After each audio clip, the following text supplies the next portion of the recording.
নমস্কার বন্ধুরা, রেণুকা রান্নাঘরে আপনাদের স্বাগত জানাই। আজকে জন্মাষ্টমী, তাই কৃষ্ণের ভোগের জন্য আজ কিছু ব্যবস্থা করেছি। তা দেখুন, দেখাচ্ছি। এই তালটা নিয়ে এসেছি, তালের মালপোয়া, আর একটি হবে নারকেলে দিয়ে তিলের নাড়ু, আর হবে সুজি আছে, এই সুজি হালুয়া। হালুয়াটা একটু অন্যরকম হালুয়াটা বানাবো, তাই আপনারা দেখতে থাকুন। ঠাকুরের ভোগ সুজির হালুয়া, তালের মালপোয়া আর তিলের নাড়ু, আর তিনটা ঠাকুরের ভোগের জন্য। শ্রীকৃষ্ণের জন্মদিন, জন্মাষ্টমী। আপনারা সবাই পুরো ভিডিওটা দেখতে থাকবেন, কেমন ঠাকুরের ভোগটা তৈরি করছি। অবশ্যই ভালো লাগবে দেখলে। গুড্ডু বলে দে, সবাই তিলের নাড়ু খেতে চলে আসে। সবাই ভালো আছে তো? কৃষ্ণাষ্টমী, সবাই ভালো থাকবে। নারকেল তো পাওয়া যাচ্ছে না, নারকেলের যে দাম, নারকেলটা পাওয়া যাচ্ছে না, প্রচুর দাম। গাছে তো নারকেল ছিল, দুটো নারকেল তো পচে গেছে। তালের যে মালপোয়া হবে, নারকেল দিলে ভালো হয়। নারকেল, মৌরি, আদা, এলাচ দিয়ে মালপোয়া করব, আপনারা দেখতে থাকবেন, খুব খেতে ভালো হবে। আর তাল রঙটা খুব ভালো, এ কালো তাল মিষ্টি হবে, কালো তালটা মিষ্টি হবে। আর এই তালের যে আটিটা থাকবে দুর্গাপূজার আগে, তার শাঁস খুব খেতে ভালো লাগে। আর শাঁস দিয়ে বিভিন্ন রকমের পিঠা হয়, অনেক কিছু হয়। তালটা ছাড়িয়ে নিচ্ছি, নারকেলটা কুড়িয়ে নিচ্ছি। আপনারা পুরো ভিডিওর সঙ্গে থাকুন এবং দেখতে থাকুন।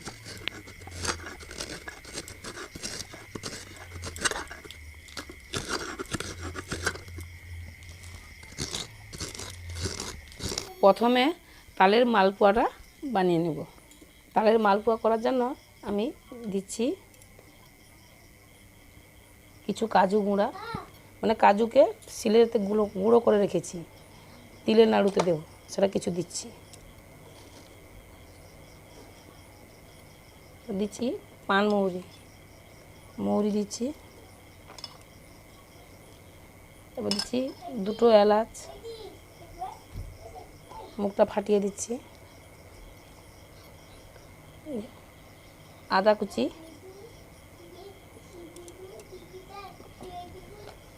লবণ,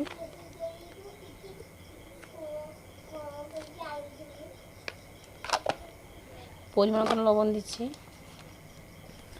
দিচ্ছি চিনি, 200 গ্রাম চিনি দিয়েছি। নারকেল কুচি, তারপর দিচ্ছি 500 গ্রাম ময়দা, 250 গ্রাম চালের গুঁড়ি।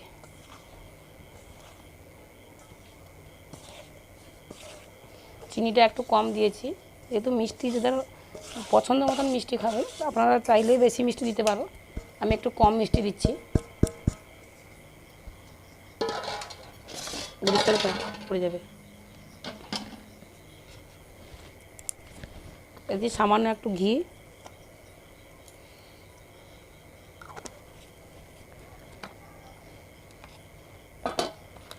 আমুল দুধের গুঁড়ো 10 টাকার হাফ দিচ্ছি, আর হাফ আমি তিলের নাড়ুতে দেব। দিয়ে ভালো করে মাখিয়ে নিচ্ছি।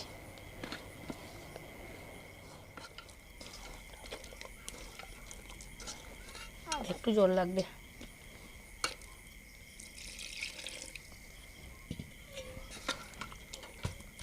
বাটারটা ভালো করে করে নিতে হবে জল দিয়ে।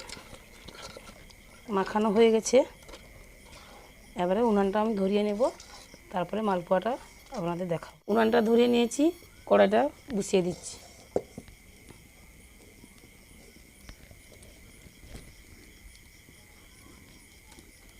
কড়াইতে দিয়ে দিচ্ছি সাদা তেল, মালপোয়া করার জন্য তেলটা একটু বেশি করে দিচ্ছি।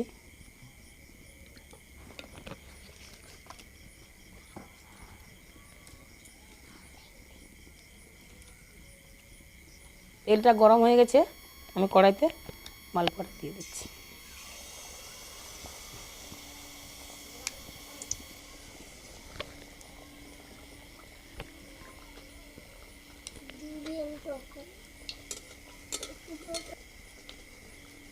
বন্ধুরা, মালপোয়া প্রায় শেষ করে ফেলেছি, এরপরে সন্দেশটা বেঁধে নেব।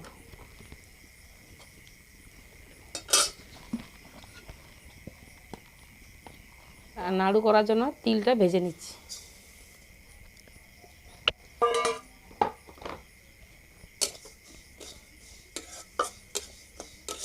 জালটা কম দিয়েছি, হালকা জালে ভেজে নেব। তিলটা ভাজা হয়ে গেছে, ঢেলে নিচ্ছি।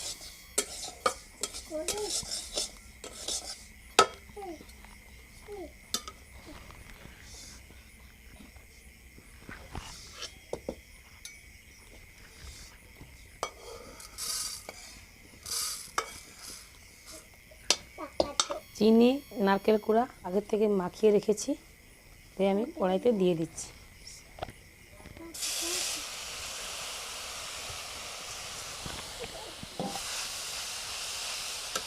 দিচ্ছি শিলে গুঁড়ো করা কাজু,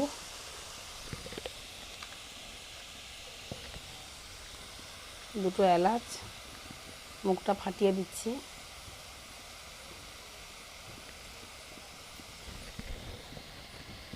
আদা কুচি,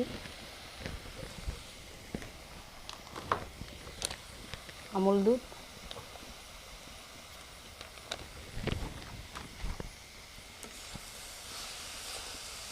দিয়ে হালকা জালে আস্তে আস্তে করে সন্দেশটা ঢেলে নেব।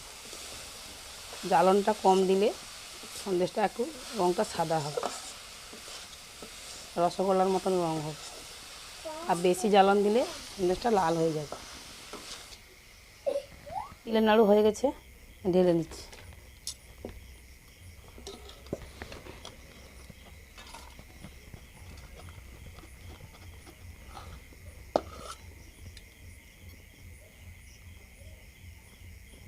কড়াইতে ঘি দিচ্ছি, কাজু কিশমিশটা ভেজে নেব।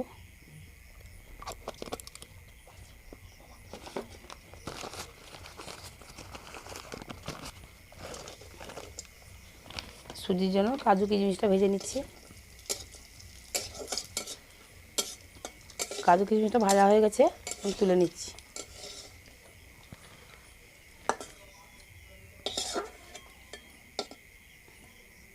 সুজিটা ভেজে নেব।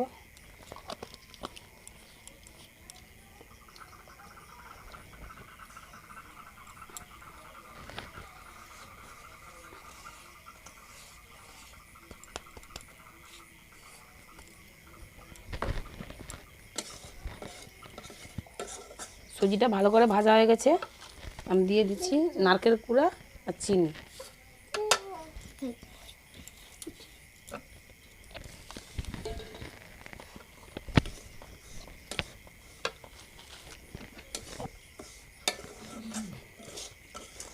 গুড্ডু কিন্তু খাওয়া দাওয়া আরম্ভ হয়ে গেছে। গুড্ডু নাড়ু ভালো হয়েছে বলে দিচ্ছে। গুড্ডু বলে দে বন্ধুরাকে, কারণ নাড়ুটা খেতে ভালো হয়েছে।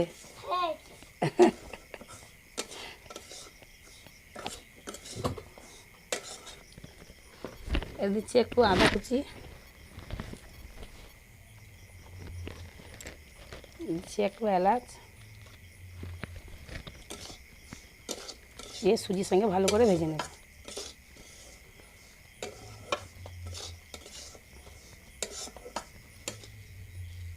আমার বোন তিলের নাড়ুটা বেঁধে নিচ্ছে, মানে আমার গুড্ডুর মা। আর গুড্ডু তো খাওয়া দাওয়া আরম্ভ করে দিয়েছে। এই গুড্ডু, আলে আলে লে লে, তুই লে একটা লে, লে এদিকে আয়, এদিকে আয়, এদিকে আয়, চালায়। এবারে আমি সুজি হালুয়া করার জন্য অল্প একটু জল দিচ্ছি।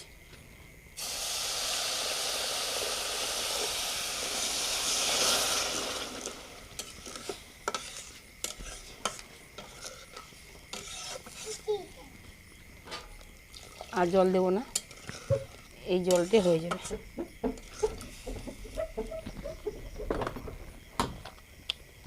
দিচ্ছি একটু লবণ, আর দিচ্ছি ভেজে রাখা কাজু আর কিশমিশ।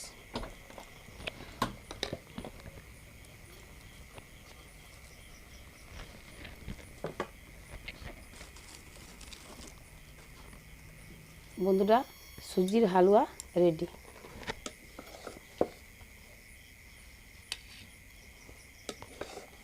হালুয়াটা